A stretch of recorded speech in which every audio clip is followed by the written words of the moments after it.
Students, आज इस lecture में पृष्ठीय क्षेत्रफल एवं आयतन से संबंधित एक्सरसाइज 13.2 सॉल्व करेंगे। तो आइए क्वेश्चन नंबर 1 हम लोग सॉल्व करते हैं। ये पुस्तक में लिखा है क्वेश्चन नंबर 1 कि एक ठोस एक अर्धगोले पर खड़े एक शंकु के आकार का है। मतलब जो ठोस है वो एक अर्धगोला और शंकु से मिलकर बना है, जिनकी त्रिज्याएं 1 सेंटीमीटर हैं तथा शंकु की ऊंचाई उसकी त्रिज्या के बराबर है। दोनों की त्रिज्याएं बराबर है और शंकु की ऊंचाई भी त्रिज्या के बराबर है, जो कि 1 सेंटीमीटर है। इस ठोस का आयतन पाई के पदों में लिखना है। तो आइए सबसे पहले हम डायग्राम बनाते हैं। एक ठोस है जिसमें एक शंकु है और शंकु एक अर्धगोले के ऊपर रखा गया है। तो ये शंकु है और ये एक अर्धगोले पर रखा गया है।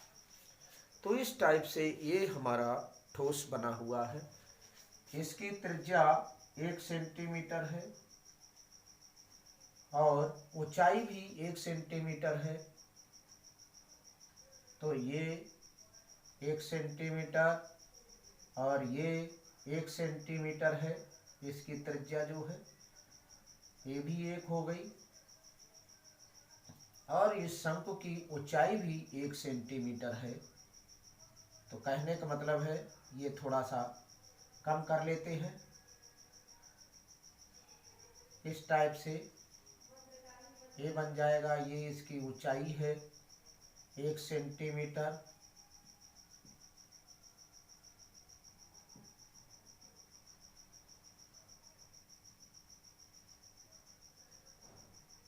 ये इस टाइप से बना हुआ है। तो इसमें निकालना है इसका आयतन। अभी तक हम लोग 13.6 एक्सरसाइज में पृष्ठीय क्षेत्रफल निकालते थे। अब इस एक्सरसाइज में आयतन फाइंड आउट करना है। तो ये देख रहे हैं बच्चों, ये अर्धगोला और शंकु से मिलकर बना हुआ है ये ठोस। तो पहले हम इसमें शंकु की ऊंचाई जो है कि ऊंचाई बराबर शंकु की त्रिज्या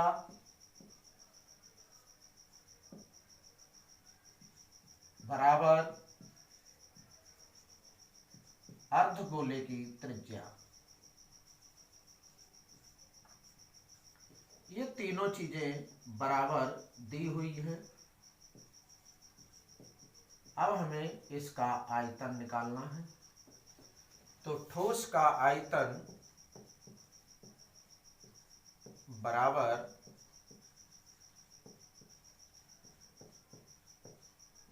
शंकु का आयतन प्लस अर्धगोले का आयतन। अब इस प्रकार आपको सूत्र भी ज्ञात होने चाहिए, तभी ये क्वेश्चन आसानी से निकल सकते हैं। जब तक सूत्र याद नहीं होंगे तब तक इन्हें हम ज्ञात नहीं कर सकते। तो इसलिए आपको ध्यान रखना है कि सभी सूत्र आयतन के और पृष्ठीय क्षेत्रफल के ज्ञात होने चाहिए। तो इसमें शंकु का आयतन बराबर होता है 1/3 पाई r स्क्वायर h और अर्धगोले का आयतन होता है 2/3 पाई r क्यूब। और जबकि त्रिज्याएं और ऊंचाई आपको पता है तीनों बराबर हैं। h बराबर r और बराबर 1 सेंटीमीटर इसमें हमारे क्वेश्चन में दी हुई है। तो इस टाइप से हम इसमें मान रख लेंगे 1/3 पाई आर का मान 1, एच का मान 1, 2/3 पाई, आर का मान 1/3 और पाई का मान रखेंगे नहीं क्योंकि क्वेश्चन में लिखा है कि पाई के रूप में हमें आंसर फाइंड आउट करना है। तो इस तरह से 1 की 2 बार गुणा और ये 1 बार इसकी गुणा तो 1 आएगा, 1 से इसकी मल्टीप्लाई होगी 1/3 पाई ही रहेगा, ये भी 2/3 पाई रहेगा और ये एलसीएम इक्वल है तो दोनों ऐड हो जाएंगे, 2 पाई और 1 पाई, 3 पाई/3, 3 से 3 कैंसिल हो जाता है 1, तो ये पाई सेंटीमीटर की घात 3, ये इस ठोस के आयतन को हमने ज्ञात कर लिया। तो बच्चों इसे नोट कर लीजिएगा स्टूडेंट्स। अब हम लोग नेक्स्ट क्वेश्चन सॉल्व करेंगे। स्टूडेंट्स दूसरा क्वेश्चन है कि एक इंजीनियरिंग के विद्यार्थी रचेल से एक पतली एल्यूमिनियम की शीट का प्रयोग करते हुए एक मॉडल बनाने को कहा गया जो एक ऐसे बेलन के आकार का हो जिसके दोनों सिरों पर 2 शंकु जुड़े हुए हों। तो इस टाइप से ये बनाया गया है मॉडल, जो ये बेलनाकार है और इसके दोनों सिरे शंकु के आकार के बने हुए हैं, ये मॉडल है। तो अब इसमें आगे प्रश्न कर रहा है कि इस मॉडल का व्यास 3 सेंटीमीटर है। तो इस मॉडल का व्यास हम एक त्रिज्या आर ले लेते हैं, ए आर है, ये भी आर हो जाएगी। तो 2r व्यास दिया है बराबर 2r बराबर 5 सेंटीमीटर, तो r बराबर हो गया है 5/2। इसमें सॉरी ये व्यास जो है 3 सेंटीमीटर दिया है, इसमें 3 सेंटीमीटर, तो ये 3/2 हो जाएगा।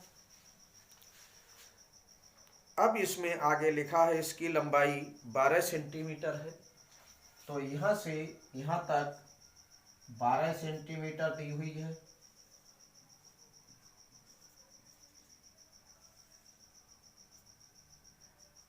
इस टाइप से अब इसमें यदि प्रत्येक शंकु की ऊंचाई 2 सेंटीमीटर है, तो प्रत्येक शंकु का मतलब इसकी ऊंचाई 2 सेंटीमीटर दी हुई है, तो इससे हमने एच, इसमें कैपिटल एच मान ली, जो कि दी हुई है इसमें 2 सेंटीमीटर इसकी ऊंचाई दी हुई है। शंकु की ऊंचाई 2 सेंटीमीटर, ये भी बराबर है शंकु, तो ये भी 2 सेंटीमीटर हो गई, इसकी भी कैपिटल ऊंचाई एच 2 सेंटीमीटर हो गई। तो अब आगे इसमें लिखा है तो रचेल द्वारा बनाए गए मॉडल में अंतर्विष्ट हवा का आयतन ज्ञात कीजिए और ये मान लीजिए कि मॉडल की आंतरिक और बाह्य विमाएं लगभग बराबर है। तो इस प्रकार ये मॉडल बना हुआ है, इसके हवा का आयतन निकालना है। तो जितना इसका आयतन होगा अंतर्विष्ट हवा का आयतन, इसमें अंदर हवा भरी जाएगी, तो जो रिक्त स्थान है वह आयतन कहलाता है। तो जितना इसके अंदर जगह होगी अर्थात इसका आयतन और उतना ही हवा का आयतन होगा। तो खोखली जगह है उसमें हमें हवा का आयतन देखना है, खोखली जगह का आयतन बराबर हवा का आयतन। तो इस टाइप से ये 2 हो गया सेंटीमीटर, ये भी 2 सेंटीमीटर, तो ये हो गई 4 सेंटीमीटर और 12 में से 4 घटा देंगे तो ये बेलनाकार भाग जितना है इसकी ऊंचाई निकल आएगी एच बराबर, इसको हमने एच मान लिया, अभी फाइंड आउट निकाल लेते हैं, कर लेते हैं फाइंड आउट। तो आर बराबर इतनी आ गई 1.5 सेंटीमीटर और शंकु की ऊंचाई ए बराबर हो गई है कैपिटल एच हमने मान ली 2 सेंटीमीटर, और बेलन की ऊंचाई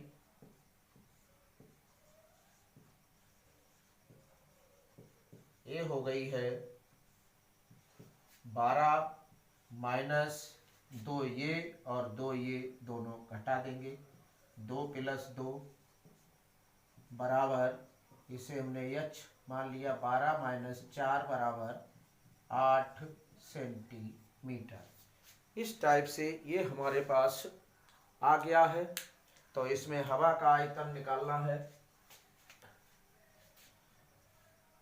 मॉडल में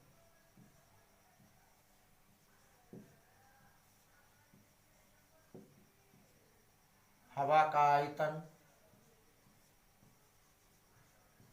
बराबर मॉडल का आयतन, और मॉडल के आयतन में बेलन का आयतन प्लस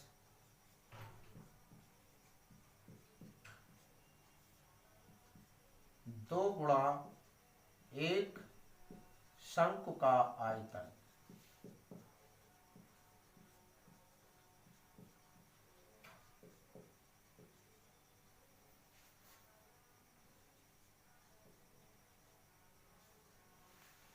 तो इस प्रकार हमें मॉडल में हवा का आयतन निकल आएगा कि कितनी भरी है हवा इसमें। बेलन के आयतन का सूत्र मतलब बेलन में भरी हवा का आयतन अर्थात बेलन का आयतन, और शंकु में भरी हवा का आयतन मतलब शंकु का आयतन। तो इसमें बेलन का आयतन है πr²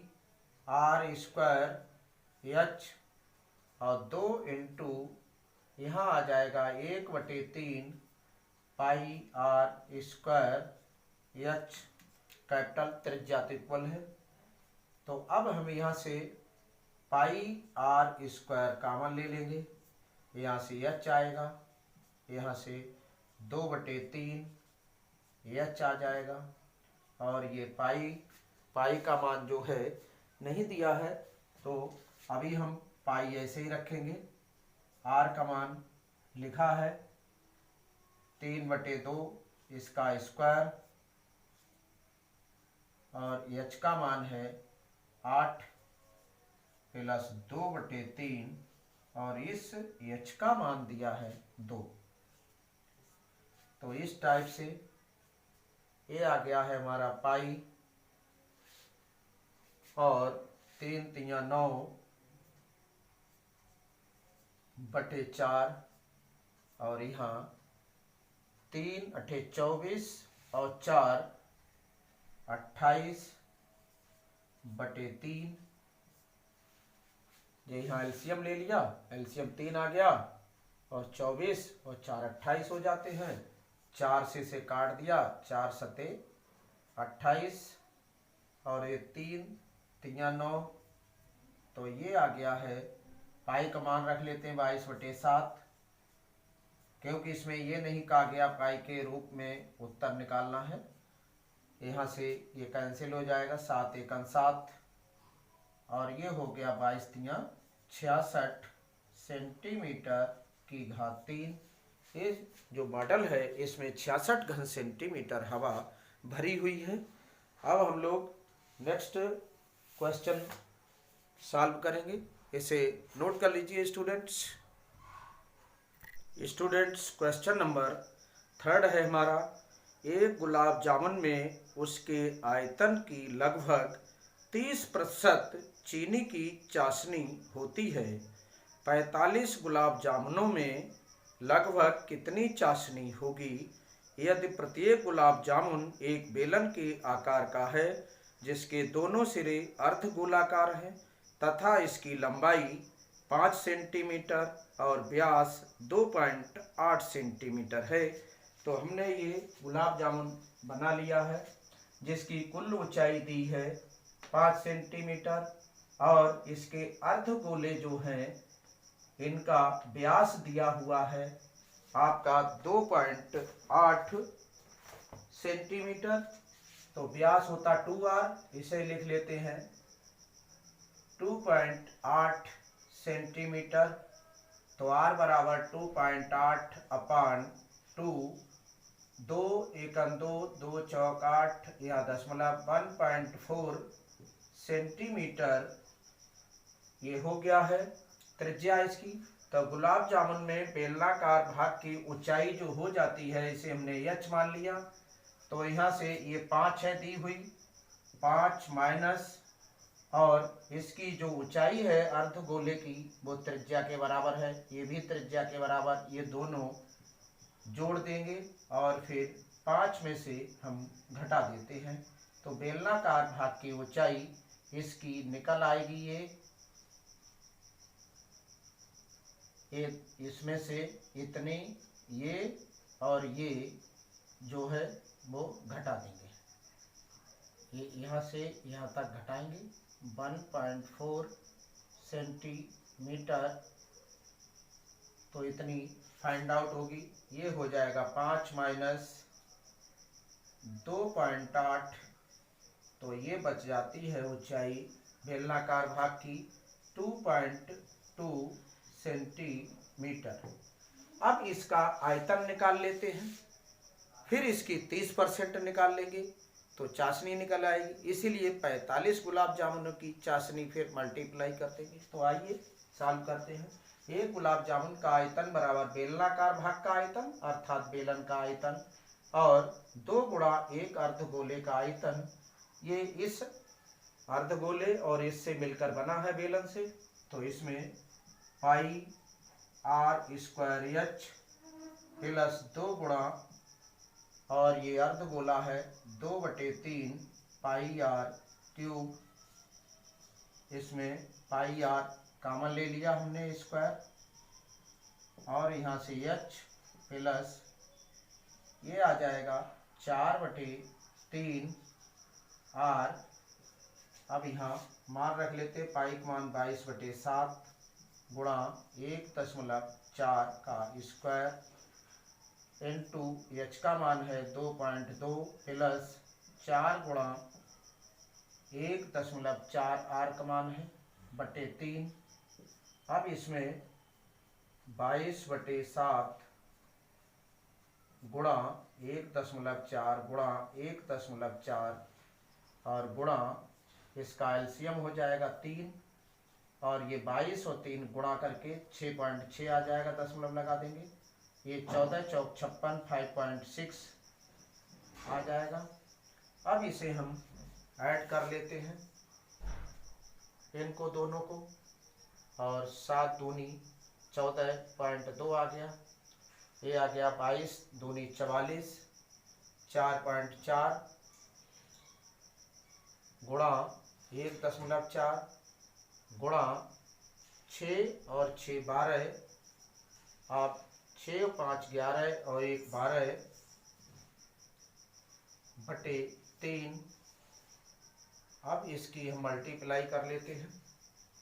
14 चौक 56 हासिल 5, 14 चौक 56 और 5 61, 2 अंक बाद दशमलव गुणा 12.2 बटे 3। तो इस टाइप से ये आ गया है सेंटीमीटर की घात 3। ये एक गुलाब जामुन का आयतन निकल आया है, इसे नोट कर लीजिएगा स्टूडेंट्स। ये एक गुलाब जामुन का आयतन निकल आया है। अब इसमें ये कह रहा है कि 45 गुलाब जामुनों में चाशनी निकालनी है कि कितनी है। एक गुलाब जामुन की 30% है, तो पहले 45 गुलाब जामुनों का आयतन निकाल लेते हैं। ये तो एक गुलाब जामुन का आयतन 45 गुलाब जामुनों का आयतन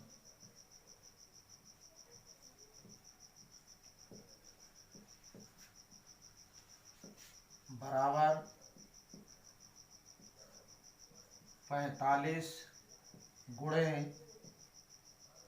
और 6.16 गुणा 12.2/3 सेंटीमीटर क्यूब, ये 45 गुलाब जामुन का आयतन निकल आया।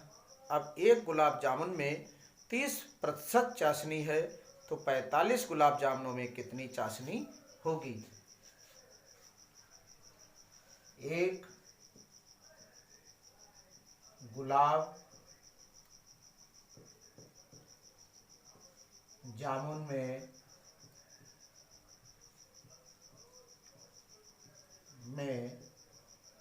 चाशनी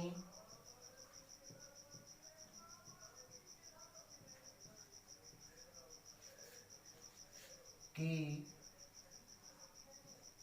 मात्रा बराबर आयतन का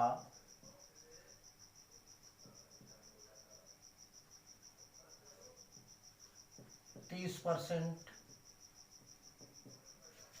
45 गुलाब जामुन में चाशनी की मात्रा बराबर हो जाएगी 45 गुणा 1 का आयतन, मीन्स इतने। डायरेक्ट भी हम लिख सकते थे इसका 30%, और इसमें भी लिख देंगे 45 गुणा 6.1, एक गुलाब जामुन का आयतन है, बटे 3 गुणा 30%, मतलब 30/100। पुनः ध्यान देंगे, हम इसमें डायरेक्ट भी निकाल सकते थे, क्योंकि एक गुलाब जामुन का 30% है। 45 गुलाब जामुन के आयतन में कितने प्रतिशत चाशनी है, ये डायरेक्ट भी निकाल सकते थे, ये ना लिखकर। तो पहले आइए इसे हम लोग सॉल्व कर लेते हैं। ये 0 से 0 कट जाएगा, ये 3 से 3 कट जाएगा, और ये 5 दूनी 10 और 5 निम 45, और 2 से ये कट जाएगा इस टाइप से। तो ये 9 गुणा 6.1, इतनी कुल चाशनी होगी 45 गुलाब जामुन में, इतने घन सेंटीमीटर। अब इसकी मल्टीप्लाई कर लेते हैं, तो मल्टीप्लाई इसमें हम लोग करते हैं, और इसकी मल्टीप्लाई आ जाती है 184, और ये लगभग के लिए संकेत कर रहा है, तो लगभग हो जाएगी 338 सेंटीमीटर की घात 3। इस टाइप से इतनी चाशनी 45 गुलाब जामुनों में होगी। अब नेक्स्ट क्वेश्चन हम लोग देखते हैं और उसे सॉल्व करेंगे। तो नेक्स्ट क्वेश्चन दिया हुआ है आपके लिए, एक कलमदान घनाभ के आकार की एक लकड़ी से बना है, जिसमें कलम रखने के लिए 4 शंक्वाकार गड्ढे बने हुए हैं। घनाभ की विमाएं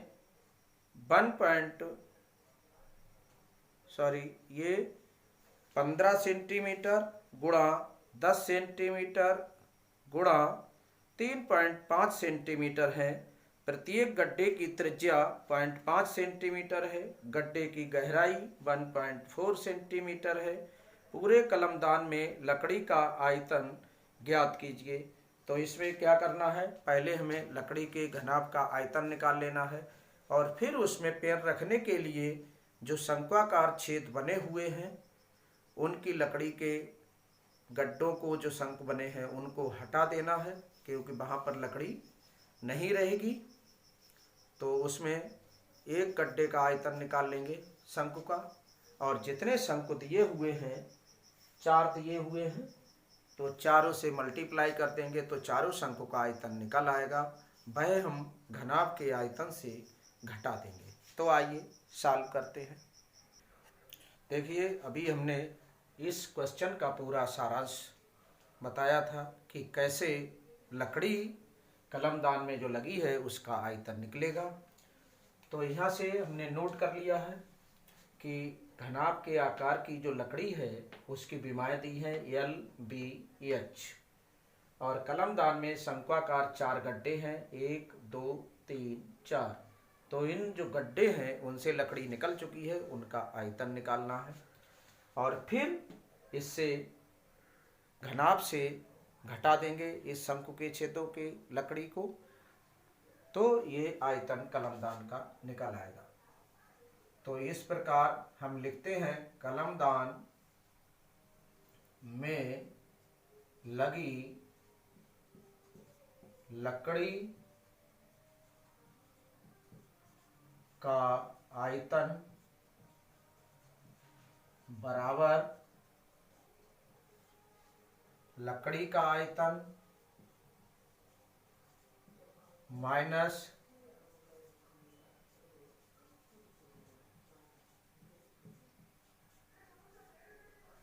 चार गुणा एक शंक्वाकार गड्ढे का आयतन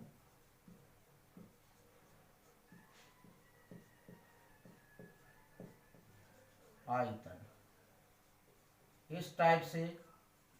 अब इसमें लकड़ी घनाभ के आकार की है तो घनाभ का आयतन L गुणा B गुणा H, और गड्ढे शंक्वाकार हैं तो शंकु का आयतन 1/3 पाई r स्क्वायर H। अब L दी है 15 सेंटीमीटर, B दी है 10 सेंटीमीटर और ऊंचाई दी है 3.5 सेंटीमीटर। माइनस 4 गुणा 1/3 पाई का मान 22/7 है। आर का मान इसकी त्रिज्या दी हुई है 0.5 सेंटीमीटर, तो 0.5 लिख दिया और इसका वर्ग है, और ऊंचाई दी है 1.4 सेंटीमीटर। अब यहाँ से 7 से काट देते हैं, 7 दूनी 14, 0.2 आ जाएगा। और यहाँ से अब हम लोग सॉल्व कर लेते हैं, तो ये आ जाएगा, दशमलव हटा देते हैं, दशमलव के नीचे 1 और 1 0, इधर एक अंक है, ये 10 से 10 काट देते हैं और 15 गुणा 35 माइनस 4 22 चौक 88 बटे 3 गुणा 0.5 गुणा 0.5 गुणा 0.2। तो अब इसे नोट कर लीजिएगा, नोट कर लीजिए। अब इसे हम लोग सॉल्व कर लेते हैं। ये यहाँ से नोट कर लिया, यहाँ ये दशमलव हटा देते हैं, 10 आ जाएंगे, यहाँ दशमलव हटाएंगे 10 आ जाएंगे, यहाँ दशमलव हटाएंगे और 10 आ जाएगा। तो 5 दूनी 10, 2 से ये 2 कैंसिल हो जाएगा, 5 दूनी 10 और 2 से ये कैंसिल हो जाएगा, 44, 2 चौक 8, 2 चौक 8। अब यहाँ से 10 बचा है, अब यहाँ से 3 बचा है, तो 525 माइनस 44 बटे 10 तिया 30 है, तो ये 1 0 काटेंगे, एक अंक बाद दशमलव लगा लेंगे, तो 525 माइनस 4.4 बटे 3। अब इसे सॉल्व कर लीजिएगा, तो इसमें सॉल्व कर लेते हैं और इसका चाहे तो हम एलसीएम ले सकते हैं और चाहे तो यहाँ से भाग दे सकते हैं। तो यहाँ से एलसीएम ले लें हम, तो ये आ जाएगा 3 पंजे 15, 3 दूनी 6 और 1 7, 3 पंजे 15 माइनस 4.4 बटे 3, और यहाँ से सब्ट्रैक्ट कर लें, तो यहाँ दशमलव लगा लें, 0 बढ़ा लेते हैं, तो इस टाइप से 10 में से 4 गया 6 बचे, यहाँ 4 बचे, 4 से 4 गया 0 और यहाँ ये दशमलव आ गया 7 5 1 बटे 3। अब इसमें 3 पंजे 15, 3 दूनी 6, 3 तिया 9, 1 बचा, 3 पंजे 15 और 3 तिया 9, इतने सेंटीमीटर क्यूब कलमदान में लकड़ी लगी हुई है। तो आज के लिए इस लेक्चर में इतने ही क्वेश्चन हैं। शेष जो बचे हुए क्वेश्चन हैं वो नेक्स्ट लेक्चर में हम लोग सॉल्व करेंगे। तो ध्यान रखिएगा कि एग्ज़ाम आने वाला है और उसकी तैयारी जो है, प्रिपेयरिंग ऑफ एग्जामिनेशन, लगे रहिएगा जिससे आपका रिजल्ट अच्छा बन सके।